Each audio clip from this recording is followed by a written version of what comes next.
Бүгін Яндекста болашақта болатын өзгерістер туралы айта кететін болсам, өйткені қазіргі билік пен Яндекстің арасында тарифтердің бағасын түсіру туралы келісім жасасқан болатын.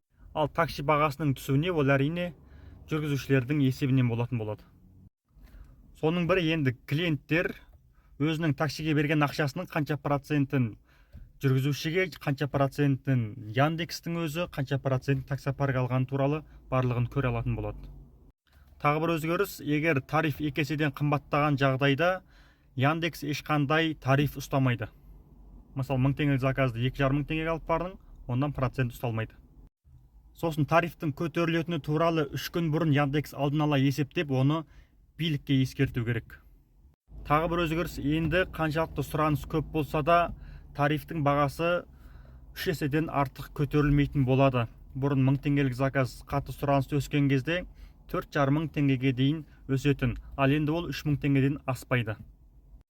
Сосын сол сияқты қатты сұраныс көп кезде клиенттер заказ берген кезде оған кезектің номер шығып тұрады. Осы сияқты өзгерістер болайын деп жатыр. Бұл кімге тиімді, кімге тиімсіз? Қалай ойлайсыздар?